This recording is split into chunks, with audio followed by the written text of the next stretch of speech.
Evangelho de João, capítulo 20, último trechinho do capítulo 20. Se assim Deus permitir, hoje concluímos o capítulo 20. Os irmãos já estão cansados do capítulo 20, né? Acho que foi um capítulo bem longo.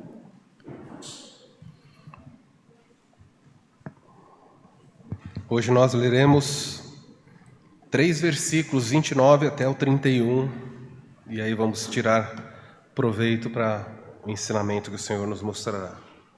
Diz assim na versão que eu vou ler, a versão revista atualizada. João capítulo 20, 29 a 31. Disse-lhe Jesus: porque me viste, crestes? Bem-aventurados que não viram e creram. Na verdade, Jesus fez diante dos discípulos muitos outros sinais que não estão escritos neste livro. Estes, porém, foram registrados para que creiais que Jesus é o Cristo, o Filho de Deus, e para que, crendo, tenhais vida em seu nome. Até aí o texto dessa noite. Nós olhamos a semana passada, vimos lá o problema de Tomé, vimos algumas dificuldades e vimos, aliás, ao longo das últimas semanas, temos visto como o Senhor foi misericordioso, ajudando os discípulos nas suas fraquezas. Ele ajuda João e Pedro, deixando lá os linhos dentro do túmulo, para que eles possam ter alguma coisa para ver. Ele ajuda Maria Madalena, aparecendo para ela na porta do túmulo, conversando com ela. Os anjos perguntam: por que choras? Hoje é um dia de alegria, por que você continua chorando? Jesus aparece, ela continua chorando, e Jesus pergunta: por que você chora? E há muitos crentes que passam anos e anos e anos e anos chorando. E olha que nós temos problemas. Nós não pregamos um evangelho que diz que você não tem problemas. Eu tenho certeza absoluta que você tem problemas aqui. Eu tenho certeza, alguns choram por fora, outros choram por dentro. Alguns são tão hábeis que eles sorriem por fora, mas por dentro eles choram. Alguns choram de noite quando ninguém está vendo, a cabeça no travesseiro. E o travesseiro confidente vai recolhendo aquelas lágrimas. E de vez em quando Deus tem que falar: por que você chora? É hora de você parar de chorar. Não porque os problemas foram resolvidos, mas porque, apesar dos problemas, Cristo ressuscitou e o final da sua história é um final feliz. E nós precisamos realmente crer nisso. Jesus aparece, os discípulos são beneficiados por isso, mas Tomé, não estando presente, ele então vai passar uma semana preocupado, acreditando que aquilo não foi de verdade, é um fato que tinha acontecido. E nós falamos sobre os perigos, os prejuízos da ausência. Quando você não está com o povo de Deus, muitas vezes você perde bênçãos, elas acontecem e você não está. E Tomé disse: olha, eu só acredito, nós falamos lá, se eu vir não é suficiente, eu tenho que ver, tenho que colocar o dedo nas feridas das mãos e vou colocar a minha mão na lateral de Jesus. Então eu vou dessa maneira crer. Jesus apareceu. Então Tomé teve que colocar o dedo, não foi legal, mas ele colocou o dedo. Eu imagino que foi legal, e por causa dessa atitude de Tomé, nós falamos de muitas coisas que Tomé fez, por toda a história, onde você chegar e a pessoa fala: não seja como Tomé, marcou a vida dele, a incredulidade. E por que isso aconteceu? Porque ele faltou no primeiro culto dos discípulos, na manhã ou no final do dia da ressurreição. E hoje nós vamos continuar, vamos ver os 3 últimos versículos aqui. Jesus então aparece e diz para ele: porque me vistes? Então você está acreditando, Tomé? Agora eu entendi. Você acreditou porque viu? Não é suficiente. Você vai ter que tocar, e ele vai ter que ir lá e tocar nas mãos de Jesus. Vamos tirar as lições do texto dessa noite. A verdade central do texto dessa noite é essa: a palavra de Deus é suficiente para a salvação. Preste atenção para que você não se perca. Você fala: mas o texto aqui não está falando de Bíblia. Vai falar e você vai perceber isso. Vamos ajudar a você enxergar isso sem forçar. Nós estamos num período em que Jesus ajudou os discípulos até agora. Mas daqui para frente, É hora de parar com essa história de que para crer eu preciso ver, eu preciso sentir, eu preciso estar presente. E o texto aqui vai mostrar uma transição para nós, mostrando como a palavra de Deus vai assumir centralidade. Até então, eles poderiam acreditar nos antigos escritos. Jesus, no caminho de Emaús, explicou para os discípulos o que deveria acontecer com ele. E mostrando, a partir de Moisés, passando por todos os profetas, usou a Escritura para que eles crescem, que o Messias tenha que morrer.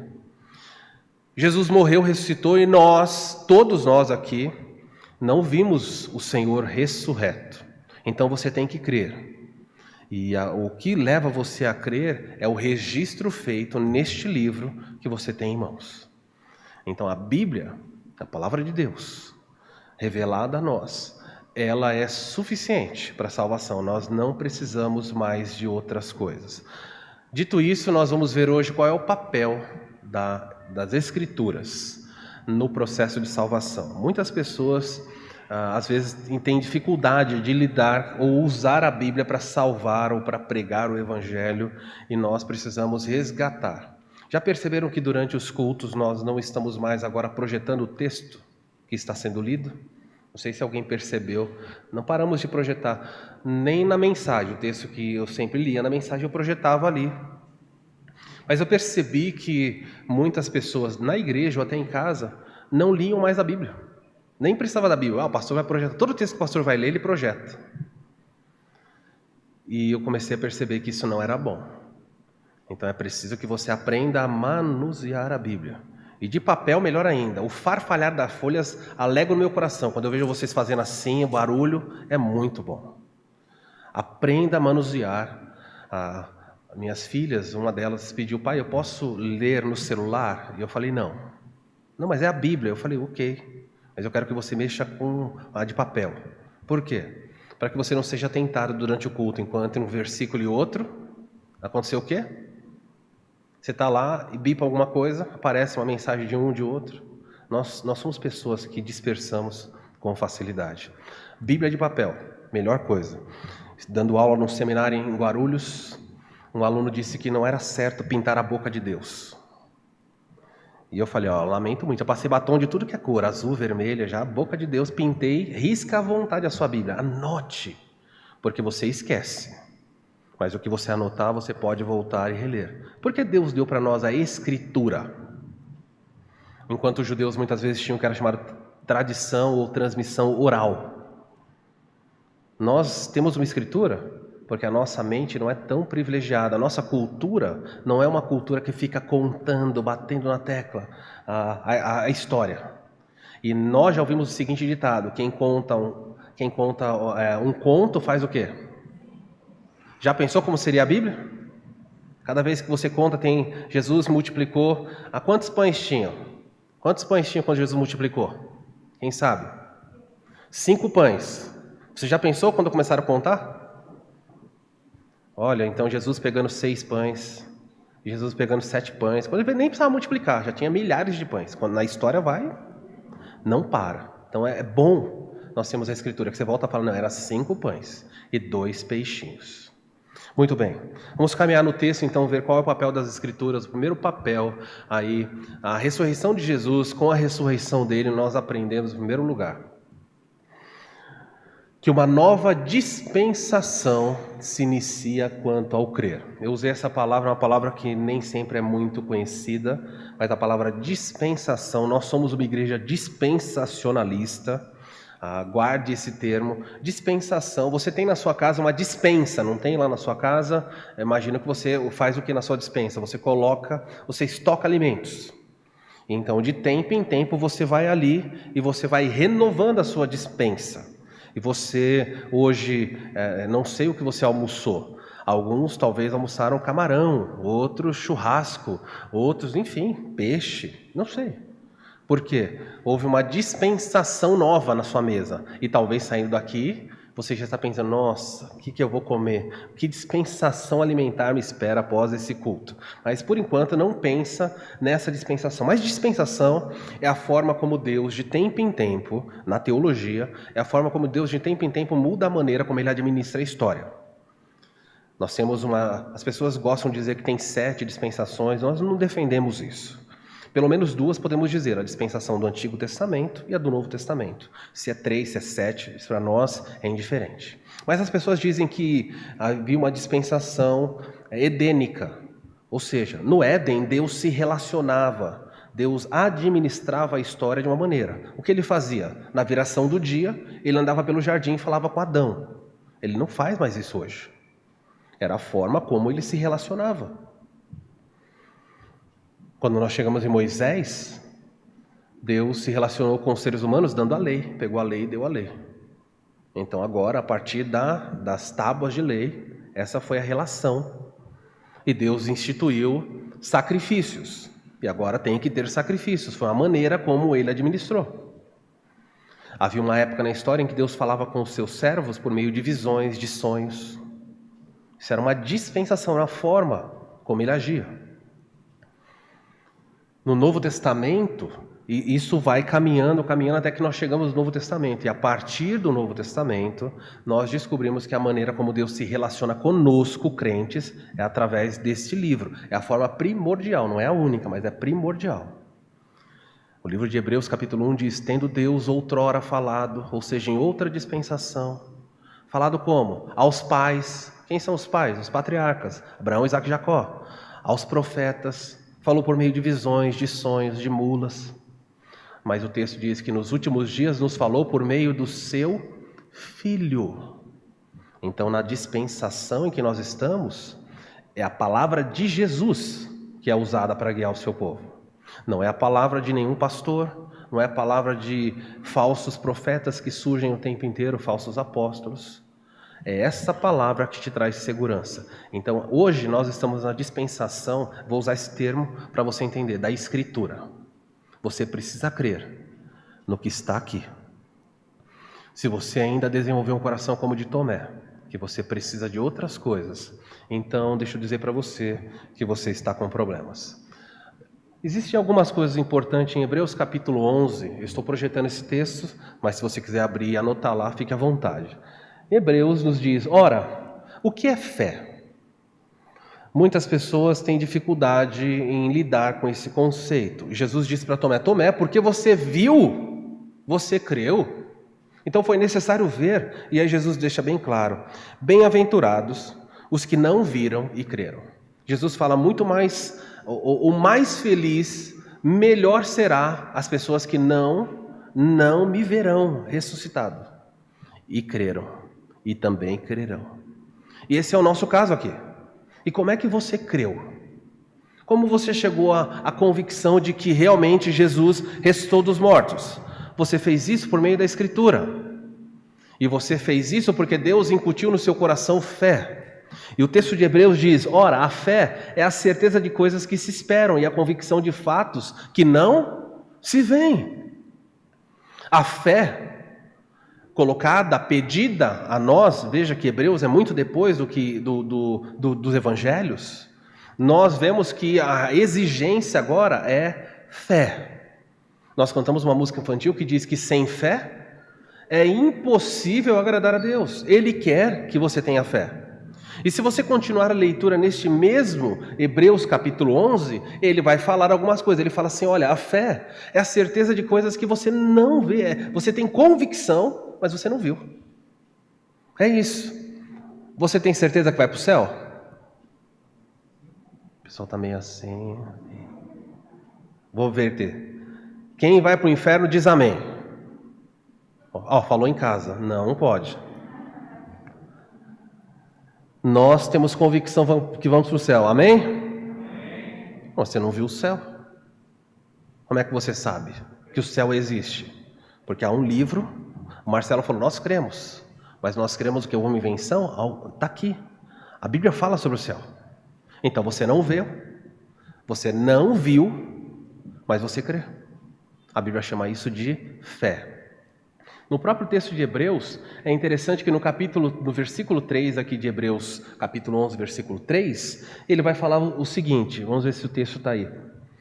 De fato, sem fé é impossível agradar a Deus, porquanto é necessário que aquele que se aproxima de Deus creia que Ele existe, que Ele é galardoador dos que o buscam. Eu vou abrir aqui o texto, porque eu acho que eu não coloquei o texto ali. Mas Hebreus capítulo 11, versículos 3, ele diz assim: pela fé entendemos que foi o universo formado pela palavra de Deus. Nós não vimos. Quem estava lá quando Deus criou? Quando Ele falou, haja luz. Quem foi que estava observando isso? Ninguém viu. E o autor de Hebreus fala assim, então pela fé, nós não vimos, mas nós cremos. Pela fé, Ele trouxe o que era... Pela fé entendemos que foi o universo formado pela palavra de Deus, de maneira que o visível veio a existir de coisas que não aparecem. Deus espera que nós, nessa nova dispensação, tenhamos uma atitude diferente da de Tomé. Veja, ele ajudou os discípulos na primeira vez que ele apareceu e Tomé não estava. Ele disse, a paz seja com vocês. É algo novo, eu sei que vocês estão assustados. Vejam, olha, sou eu, pode me tocar. O autor do Evangelho de João, que nós estamos estudando, quando escreve a sua primeira carta, ele diz assim, o que os nossos olhos viram, o que as nossas mãos apalparam. João diz, nós tocamos o Senhor, é certeza. Ele ajudou, ele deixou os discípulos fazerem isso. Para quê? Para que aqueles 10, Tomé não estava, tivessem fé, certeza. Então ele estimulou a fé deles, permitindo que ele fosse tocado. Tomé falou, não, eu preciso ver. Jesus aparece e novamente dá uma oportunidade, fortalecendo. E nessa segunda vez, quando Tomé está, ele pede até comida. Dá comida para que eu coma. Tem peixe aí, deixa eu comer. Vejam, um fantasma, o espírito não come. Eu estou comendo porque eu tenho corpo. Por que ele está fazendo isso? Para ajudar a fraqueza da fé dos seus discípulos. Mas aquilo terminou. Hoje você fala, Senhor, eu não consigo crer. Ele não vai aparecer no seu quarto e falar, tem aí alguma coisa para eu comer? Ele não vai fazer isso com você. Porque Ele não quer que você e eu tenhamos muletas. Ele já deu muletas para os primeiros discípulos. E os discípulos se levantaram. E depois eles registraram, dizendo, vocês acreditem em nós, nós vimos o Senhor. E eles registraram, e agora a fé exige que você olhe para a Escritura, nessa nova dispensação, e entenda que isso foi real. Olha só, muitas pessoas só conseguem crer, cuidado com a fé que precisa de muletas, as pessoas só conseguem crer em milagres. Há pessoas que falam assim, olha, eu acredito que Deus está nessa igreja, neste lugar, se os milagres estiverem acontecendo. Mas é possível que Deus esteja num lugar e nenhum milagre aconteça. Por razões que muitas vezes fogem à nossa compreensão, às vezes por incredulidade. Jesus esteve em lugares em que Ele não realizou milagres, em Cafarnaum, o lugar onde Ele cresceu. E Ele falou, Jesus não fez milagres ali por causa da incredulidade deles. Em outros lugares, Jesus fala assim, olha, ai de ti, Betsaida e Corazim. Por quê? Porque se os milagres que eu fiz aqui fossem feitos em Tiro e Sidom, que eram fora do território de Israel, eles teriam se convertidos. Então Jesus falou, olha, esses milagres, eles são tão grandes, tão poderosos, que os gentios se converteriam se tivessem visto, mas vocês que estão aqui, vendo esses milagres, não estão crendo. Então, para algumas pessoas, milagres são muletas. E eu não sei que tipo de fé você tem. De vez em quando o Senhor age sobrenaturalmente na nossa vida, não é o cotidiano, Ele não fica fazendo isso todo o tempo. Mas às vezes Ele age de uma maneira e você vem todo empolgado para a igreja e fala, pastor, o senhor não vai acreditar, não pode falar assim quando acontece que já mostra incredulidade, o senhor não vai acreditar o que Deus fez. Já começa, vai narrar a história com esse tipo de fala, né? O que Deus fez? Ele fez um livramento tão grande. Eu achava que não dava certo ir. Olha, eu pedi a Deus ir. Às vezes as respostas vêm muito rápida e Deus faz isso para estimular sua vida de oração, sua confiança, sua alegria. Mas Ele não fica fazendo isso todo o tempo, porque senão você fica com muletas. Quando minhas filhas eram pequenas, eu andava durante um tempo de mão dada com elas. E às vezes pequenos obstáculos, desníveis na rua eram suficientes para que tropeçasse e não caía. Por quê? Porque estavam de mão dadas. Mas seria estranho se hoje eu continuasse andando de mão dada com ela pela rua. Cuidado para você não cair. Por quê? Porque não precisa mais. Ela já cresceu. Espera-se que elas e vocês tenham maturidade. Sem exceção nenhuma aqui. Todo mundo, quando criança, usou fraldas. Não seria estranho, exceto por razões de doença, se um adulto, um jovem, um adolescente viesse à igreja e falar: eu estou usando fraldas. Por quê? Porque eu não quero levantar no culto para ir no banheiro. Não seria estranho? Por quê?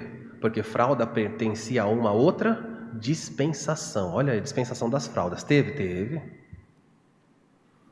Deus quer que você creia. E para que você creia, Ele deixou um registro. E se esse registro não é suficiente para você, então você é uma pessoa infeliz. Porque você precisa de muletas. E quem precisa de muletas é enganado o tempo inteiro.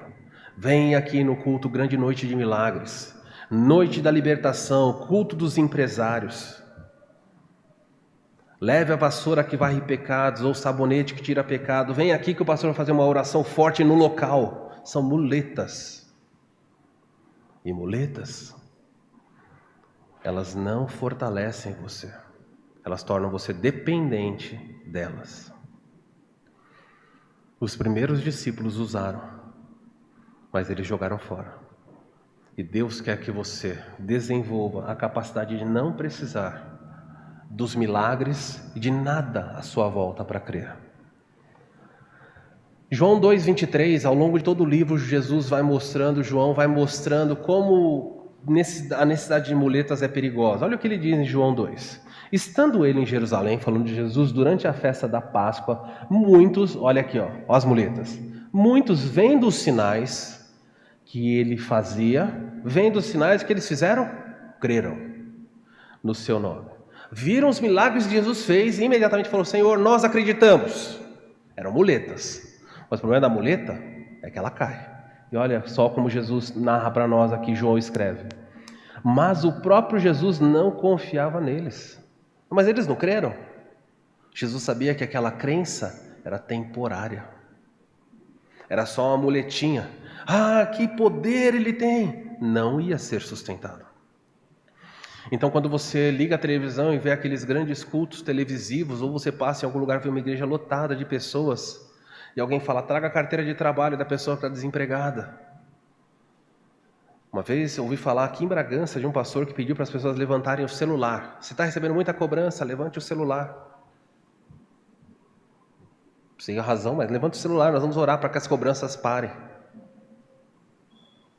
É só: pastor, esse culto mesmo, trouxeram o celular da família toda e levantava o celular.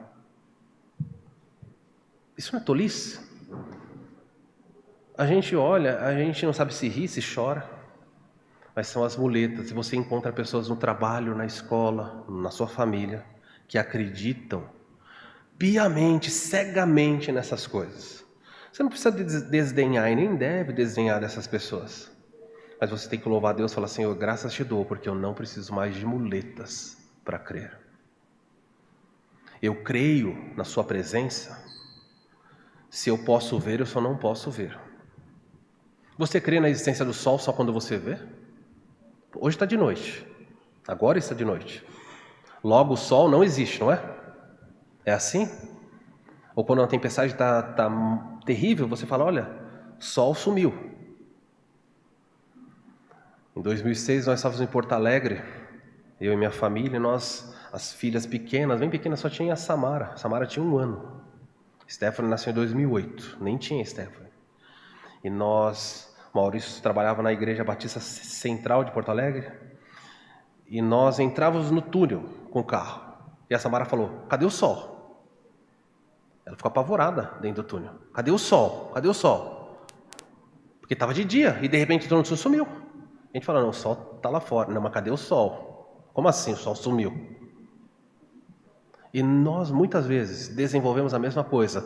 Uma turbulência, algo cobre você, e você fala: cadê Deus? Onde está Deus nisso? A doença chegou, o desemprego, o problema chegou, e você fala: cadê Deus? Não se apoie em muletas. Fale ao seu coração: meu Deus é vivo e existe. A palavra diz isso e eu creio. Se eu enxergar ou não, eu creio nele. Os discípulos que criam em milagres, Jesus falou: não confio em vocês. Não dá para acreditar. Por quê? Ele conhecia todos e não precisava que alguém lhe desse testemunho a respeito do homem, porque ele mesmo sabia o que era a natureza humana. O que é a natureza humana? A natureza humana gosta de sinais, mas não é suficiente para Jesus. Olha outro texto aí. Os fariseus vão pedir para Jesus o seguinte: alguns fariseus e mestres da lei lhe disseram: mestre, queremos ver um sinal miraculoso. Olha de novo, olha que fé. Disseram para Jesus, falou: Senhor, mostra-nos um sinal no céu. Que pedido! O pedido deles foi mais ousado do que os outros. Ele falou: Senhor, nós queremos ver um prodígio do Senhor. Nós já vimos que o Senhor cura, mas nós queremos ver um sinal no céu. Uma característica dos grandes profetas. Elias fez descer fogo.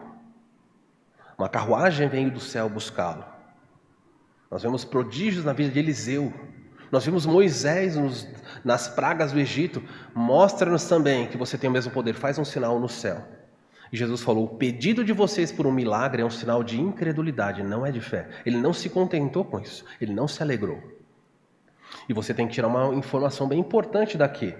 Jesus diz assim: mestre, queremos ver um sinal miraculoso feito por ti. E ele respondeu: olha como ele tratou quem pediu milagres. Uma geração perversa e adúltera pede um sinal miraculoso. Nossa, que palavra dura. Senhor, queremos um milagre nessa igreja hoje. O Senhor tem que fazer. Jesus fala: geração perversa e adúltera. É errado pedir milagres? Não é errado. Mas se você está pedindo milagres para crer, então é errado. Porque você precisa crer no que ele já revelou. Ele não é mentiroso. O texto diz assim: nenhum sinal será dado a vocês, exceto o sinal do profeta Jonas. Ou seja, como Jonas ficou 3 dias e 3 noites no ventre do peixe, eu vou ser morto. Esse vai ser o sinal para vocês. Vou ficar sepultado e depois vou sair. Único sinal. Pedir sinal muitas vezes é um sinal de grande incredulidade. Deus não se agrada disso. Então toma cuidado, meus queridos. Há muitos pastores, muitas igrejas que estimulam: grande noite dos milagres, vamos clamar, vamos subir na montanha para orar, tal. Deus chama isso de geração perversa. A Bíblia não manda você ir na montanha orar. Não manda, nenhum lugar. Não tem essa ordem. E as pessoas vão lá dar ordens a Deus. O Senhor tem que fazer. Mudar o destino do meu casamento, salvar a minha empresa, mudar as minhas finanças. Mostra-nos um sinal e eu crerei. Anos atrás, não sei se o irmão Nilson vai lembrar, nós conversávamos com um corretor dessa cidade. Ele estava muito doente. E esse corretor disse assim, estava com câncer. E ele disse assim: ore ao seu Deus, se ele me curar, eu vou na sua igreja. Entenderam? Se o seu Deus, eu estou pedindo para várias pessoas, de todos os credos, o Deus que me curar, me ganhou. Adivinha o que aconteceu? Ele morreu. E morreu na incredulidade. Porque ele queria um sinal para crer. E nenhum outro sinal precisa ser dado. A Escritura é suficiente. Bem-aventurados que não viram e creram. Eu poderia passar por muitos textos. Vou citar um aqui de cabeça para vocês. Mateus capítulo 8. Um centurião se aproxima de Jesus e diz assim: mestre, o meu servo está doente. O centurião romano, esse detalhe é importante, não era um judeu. Ele se aproxima de Jesus e fala: o meu criado está doente. Está lá em Mateus 8, versículo 5. E Jesus fala: vamos lá. E ele fala: não, por favor. Jesus para, todo mundo está admirado. Não, vamos lá curá-lo. Não precisa. Eu também. Eu sou um centurião, eu tenho gente debaixo do meu comando. Quando eu dou uma ordem, eu não preciso ver está sendo feito. Eu dei a ordem, eu sei que vão fazer, porque eu tenho autoridade. O Senhor não precisa na minha casa, basta o Senhor ordenar e será feito o que você disse. Jesus parou, olhou para aquele homem que não era judeu, virou para os discípulos e falou assim: em todo Israel eu não vi uma fé como a desse homem. E Jesus fala: vai e seja feito como você crê. E o homem vai embora, e adivinha o que aconteceu? O seu servo foi curado. Ele não precisava ver Jesus curando, ele falou: eu creio na sua palavra. E Jesus chamou esse homem de grande fé. Mas os que pediram milagres, ele falou, geração incrédula e perversa. Nós estamos numa outra dispensação, meu irmão e minha irmã. O papel das Escrituras, ela é suficiente para você. O segundo ponto que você tem que aprender nesse texto, versículo 30, é que a Bíblia, voltando para João capítulo 20, versículo 30, na verdade Jesus fez diante dos discípulos muitos outros sinais que não estão neste livro. Olha o que João fala. É verdade, João fala, olha gente, entenda o seguinte, Jesus fez muito mais do que está registrado neste livro. E no final, se ajudar você, vira lá para o versículo 25 do capítulo 21, último versículo de João. Olha o que João fala. Há, porém, ainda muitas outras coisas que Jesus fez. Se todas elas fossem relatadas uma por uma, creio que nem no mundo inteiro caberiam livros que seriam escritos. O que é isso? Ele está dizendo isso para dizer para você que a Bíblia, nos assuntos que ela trata, ela não é um livro exaustivo. Entenda o que eu vou dizer. Jesus, quantos cegos tem narrados na Bíblia que Jesus curou? Tem alguns. Você acha que só foi aquilo que ele curou? Ele curou muitos outros cegos que você não tem nem ideia, nem contou para você. Mas não precisava contar. Mostrando que ele curou um cego não era suficiente para mostrar que ele tinha poder sobre a cura da cegueira? Ele andou sobre as águas uma vez. É isso? Se não me foge a memória, não foi isso que ele fez? Que ele anda sobre as águas para encontrar com os discípulos? É o que a Bíblia diz. Como nós sabemos se ele não andou mais? Precisava registrar de novo? Para saber que ele tinha poder de andar sobre as águas? Nós temos a multiplicação dos pães, ele tem 2 registros. Ele fez isso em multidão. Mas e se ele fez em particular, na casa de um ou de outro? Ele precisava narrar? Precisava estar aqui para você, para acreditar? Agora eu estou acreditando. Ele fez na casa. Ele estava com os discípulos sentado e multiplicou. O que eu quero dizer para você, não especulando, é que a Bíblia não é um livro exaustivo. Ela conta para você o que é necessário. Alguém já disse que a Bíblia é o livro possível para nós. Já viram a Bíblia do bebê? Hoje as crianças estão tudo lá em cima. Todos sabem o que é a Bíblia do bebê? Quando uma criança nasce, às vezes os pais ganham uma Bíblia. Ela tem capa toda colorida, bonita. Normalmente tem a Arca de Noé, porque as pessoas gostam de bichinho, e assim vai. Aí você vira a capa, você fala, nossa, lê a Bíblia rapidinho, né? Tem gente que fala, já lê a Bíblia inteira, pastor. Ela fala, qual? A de bebê. Só tem umas 4, 5 folhas. Você vira, ela é capa dura assim. Ela é toda colorida. E é legal. A Stephanie, quando criança, eu contava para ela e ela parava. Eu ficava parada na folha, porque só tinha uma, né, colorida, e eu ficava contando, olha, então aconteceu isso, aconteceu aquilo, aconteceu aquilo. Ela não queria ficar ouvindo, ela queria que virasse para outra história. Eu falei, mas filha, aqui deu... Não, vai para outra. Essa história a gente já viu. O quê, filha? Porque vocês estão mostrando a arca, você não sabe o que aconteceu? Não, já vimos, vamos para outra. Muitas pessoas não entendem que aquela Bíblia era suficiente para minha filha. Era o que ela podia absorver. Vou melhorar. Os pais de bebês, normalmente, quando eles entram no quarto e a criança... Aí o bebê tem uma época que ele não interage com nada. Mas tem uma fase muito legal, acho que quando chega ali 1 ano e meio, até uns 3 anos, porque agora ele tem uma interação com você. E os pais entram, os avós entram, os tios entram para conversar. E como é que eles falam com a criança? Você entra no quarto, o pai está... Você olha e fala, o que é? Ficou doente? Ficou louco? Ele está cuti. Ele pega a peta. Que peta? Não é chupeta? Mas você fala peta. Que outro nome tem para chupeta aí, quando as crianças pegavam? Ninguém fez isso, né? Pepita? Pepeta, que mais? Vamos lá, pessoal. Eu sei que vocês... Como? PP, TT, e aí vai. Mas o nome é chupeta. Por que você fala de TT, PP, e aí vai essa aí? Porque a criança pegava aquilo. Aquilo era o suficiente. Entrava num quarto um astrofísico. Ele tinha um bebê ali, de fralda. Como é que ele conversava com aquela criança? Bebê, Didi. Aquela é a linguagem possível para a criança. Então deixa eu dizer para você, sabe o que a Bíblia é? É o cuti-cuti, o bebê de Deus para nós. É o que você pode, é o que eu e você podemos assimilar. Você acha que está revelado tudo sobre ele aqui? Jesus diz em João 17, Pai, vida eterna é essa, que conheçam a Ti como único Senhor. Nós vamos passar a eternidade conhecendo Ele e não vamos conhecê-lo completamente. Você não vai esgotar o conhecimento de Deus. Todos nós achamos que conhecemos a Deus e nós precisamos ter uma visão humilde em nós mesmos. Existem tribos no Brasil que os missionários chegaram lá e disseram para eles o seguinte: eles nunca tinham visto o mar. E o missionário explicou para ele: olha, existe um mar. Os índios disseram: mentira. Não existe um lagão desse tamanho, não. Falou: olha, tem. O que é o mar? Olha, é tanta água que você anda dias e não acaba. Ele falou: não. Falou: imagina que existe um lagão desse tipo. O mar deixou de existir porque o índio não sabia? Não acreditava? Vi uma senhora com bastante idade num programa de televisão. Ela nunca tinha visto o mar, nem pela televisão, e levaram ela até a praia. Então ela andou descalço pela areia e foi até a praia. E as águas batiam nos pés dela, ela olhava, gente, com bastante idade. Ela chorava, ela falou: o que é isso?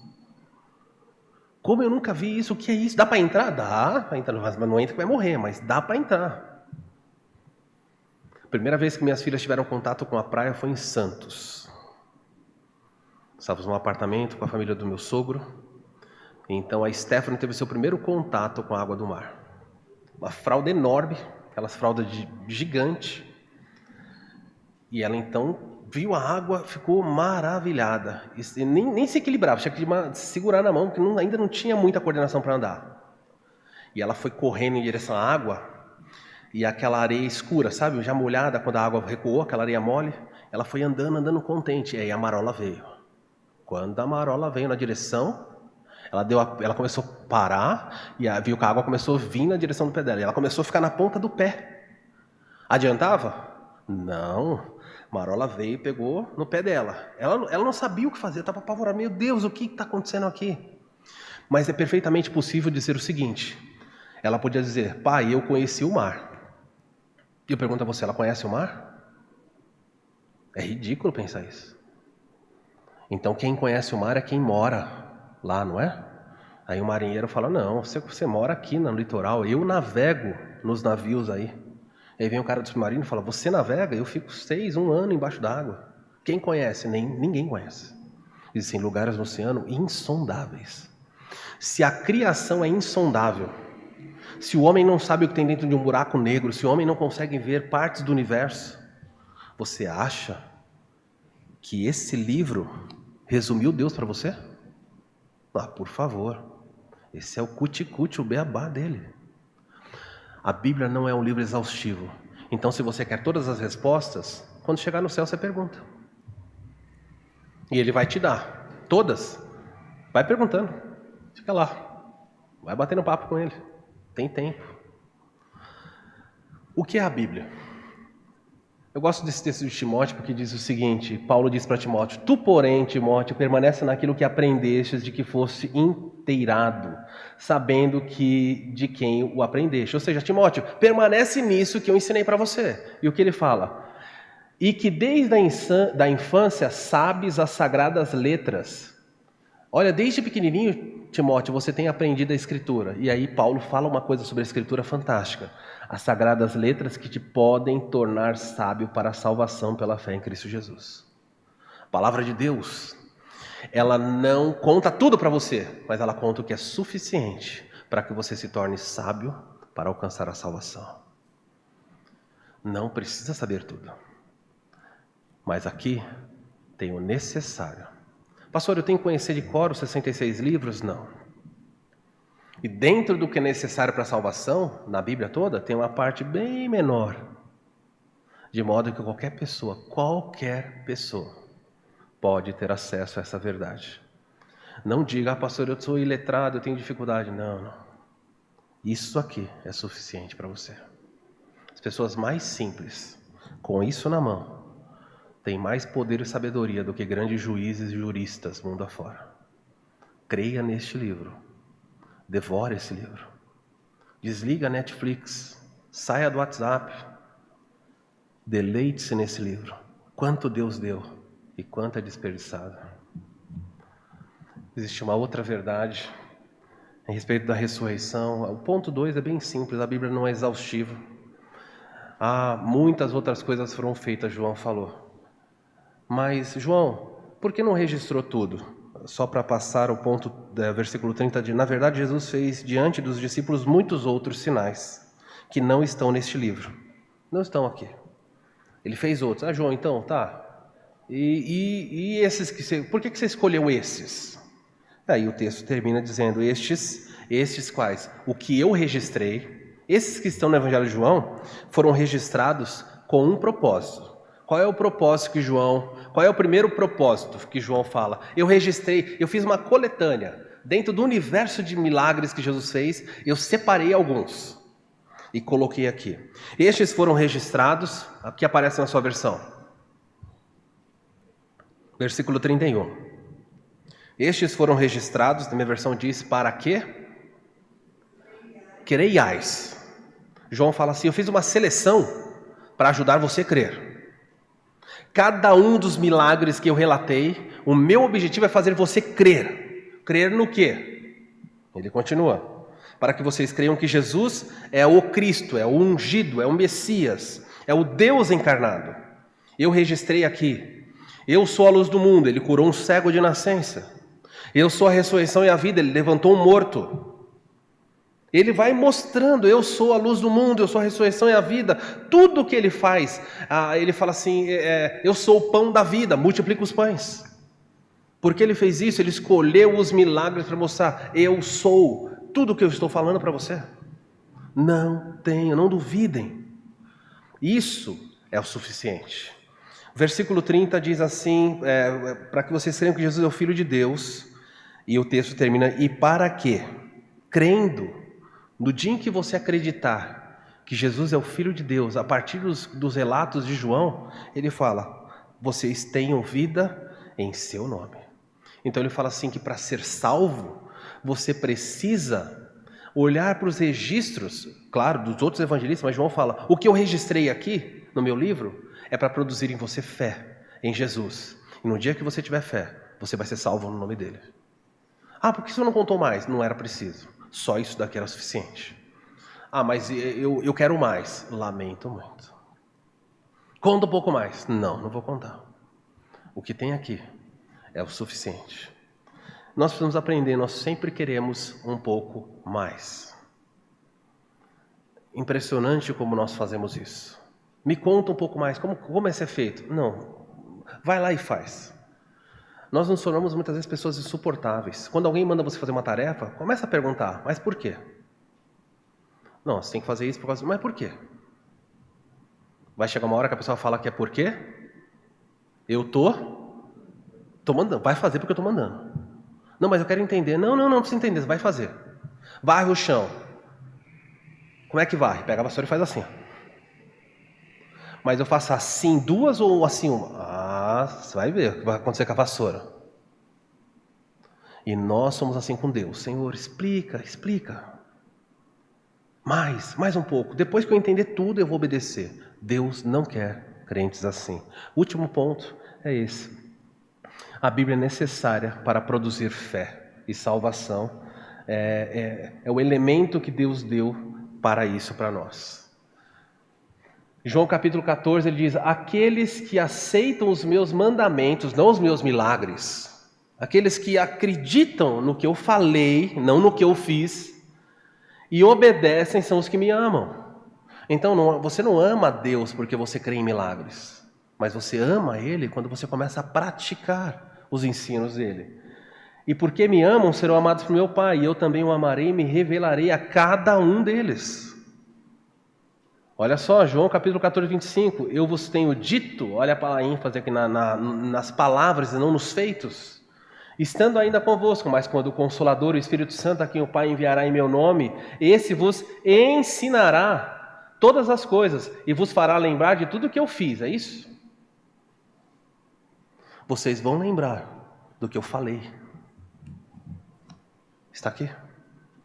Ele vai ajudar vocês. E tem sido assim. Os discípulos fizeram registros, tudo minucioso, lembrando, porque Deus agiu sobre eles. E Deus quer que você continue crendo na palavra dele. Romanos 10, 17, olha o que diz: e assim a fé vem pelo ver? Deus quer que os crentes da atualidade e que os incrédulos da atualidade parem de precisar tocar das muletas de Tomé. Eu preciso tocar, sentir e ver. Mas a Bíblia fala que a fé vem pelo ouvir. Deus salva pelo ouvido.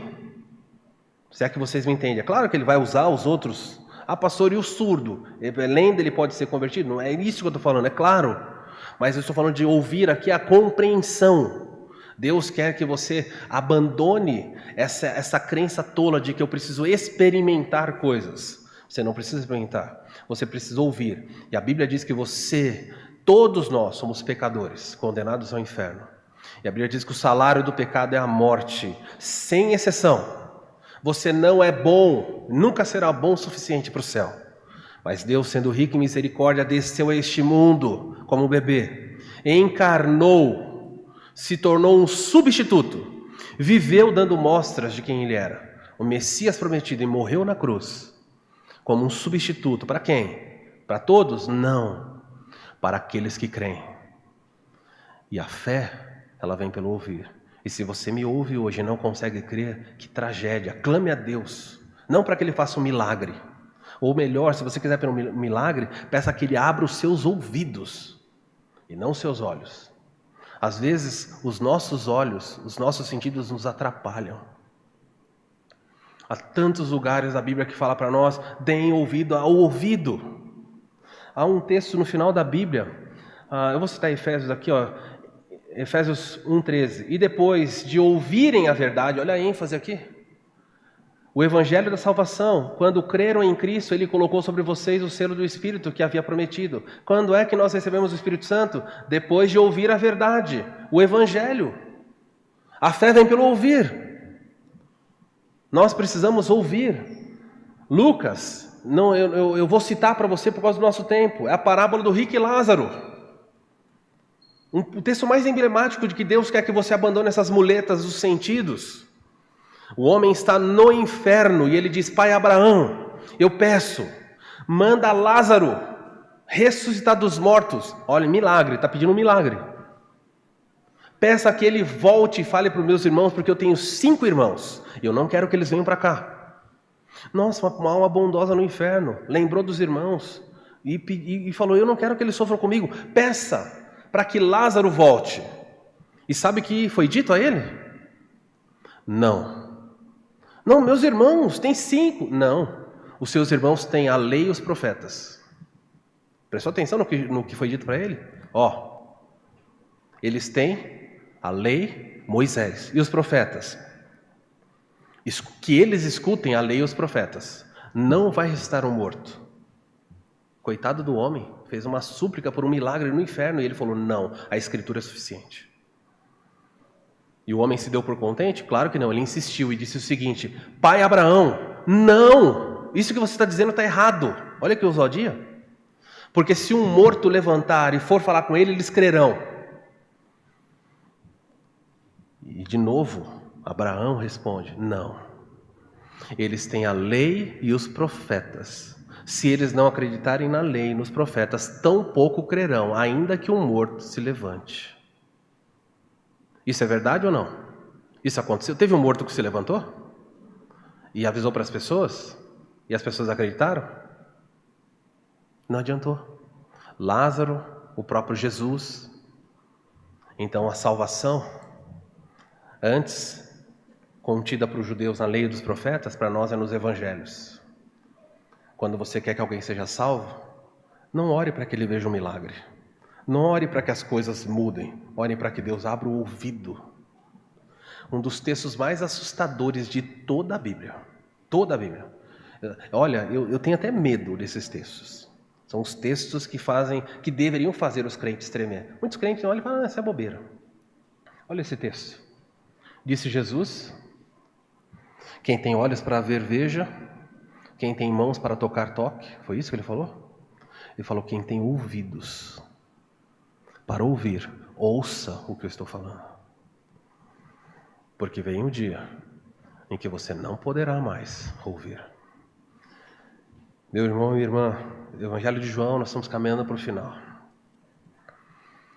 Meu desafio, a minha oração para você é que você tenha coragem de ouvir. Porque ele fala: quem tem ouvidos para ouvir, ouça, porque é possível que você escute, mas não ouça.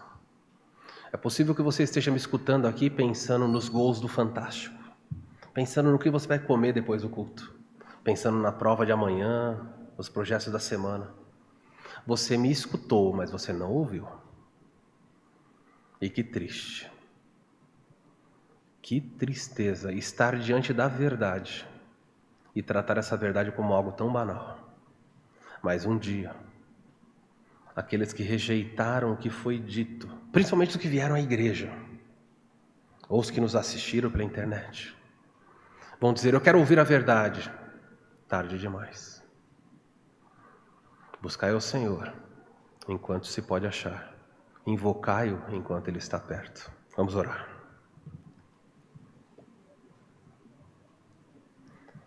Senhor, nós dependemos de Ti para todas as coisas. A Tua palavra é suficiente. A Tua palavra é a verdade. Muitas pessoas brincam domingo após domingo, semana após semana, pisoteando, Senhor, os ensinos da Sua palavra. Mas a verdade é que vem o dia, e ele se aproxima rapidamente, em que as pessoas desejarão ouvir a verdade, mas não ouvirão. Elas procurarão pela verdade e não encontrarão. Porque a sabedoria e a verdade gritaram do telhado, dos púlpitos, dos trabalhos, nas escolas, no meio dos familiares. Crentes durante milênios têm anunciado a verdade, mas as pessoas continuam buscando milagre. Eu quero ver, eu quero sentir. O Senhor só está aqui se esse culto, se eu sentir uma coisa no meu corpo. Prova, demonstra de que o Senhor está entre nós. Dá-me dinheiro, dá-me prosperidade. Realiza o sonho do meu coração, então eu crerei, Senhor. E o Senhor continua dizendo: uma geração adúltera e perversa busca por sinais. Mas tudo o que era necessário já foi revelado. Obrigado, Senhor, por aqueles que já enxergaram. Mas se há alguém que não enxergou, ó Santo Espírito, rompa os tampões dos ouvidos da alma, para que eles escutem, e que, escutando a sua doce voz, se levantem e clamem por socorro. E o Senhor os levantará das trevas e os trará para a luz. A sua palavra diz que as tuas ovelhas ouvem a sua voz. Elas não te veem, elas ouvem a sua voz e seguem. Dá-nos um ouvido sensível, Senhor. Nós queremos confiar a cada dia. E para provar que nós já somos salvos, nós queremos crer. E nós queremos observar, queremos praticar. Porque assim é a vida do cristão. O fiel, ele sempre obedece a tudo que o Senhor pede. Ajuda-nos, dia a dia. E salva aqueles que ainda não te conhecem. Nós oramos em nome de Jesus. Amém. Vamos ficar em pé, vamos cantar. Veja se essa música reflete quem você é. Veja se você é um crente, se você cumpre o que nós vamos cantar. Em Jesus confiar, sua vez observar, é trilhar o caminho de paz, satisfeitos guardar o que Ele ordenar, alegria Ele nos traz. Ele observar todo bom poder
as vozes. Resoluto, Senhor, e com todo fervor, os teus passos queremos seguir, teus preceitos guardar, o teu nome exaltar, sempre a tua presença sentir, crer e observar tudo quanto ordenar, o fiel obedece ao que Cristo mandar. Os irmãos podem se assentar ao som do pós-lúdio. Estaremos encerrados. Deixa eu, não, antes de sairmos, cumprimentar os que nos visitam. Estou vendo uma família ali, um grupo querido lá de São Paulo, a família do diácono Gilberto. Deus abençoe vocês, sejam bem-vindos. O Celso ali também, Celso, muito gostoso receber de vocês. São irmãos da Igreja Batista Redenção lá de São Paulo. Família do diácono Adir também, o diácono Adir já veio. Diácono é fogo, né? Vem à igreja, vai trabalhar. Está na mesa de som lá, nos ajudando. Ali está a família toda, a Mônica, Henrique, a esposa também tá, ó, tá vendo? A Érica veio. Mais alguém nos visita hoje? Sinaliza para mim só que é a primeira vez. Repita seu nome, por favor.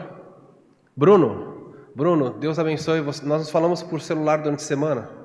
Seja bem-vindo, Bruno. Venha outras vezes. Estamos contentes. Não deixe esses irmãos saírem sem receber um aperto virtual, tá bom? De mãos aí, vai ser uma alegria para eles. Mais alguém pela primeira vez? Acho que não. Todos estão... Sintam-se abraçados. Uma ótima semana toda, ao som do prelúdio, estamos encerrados.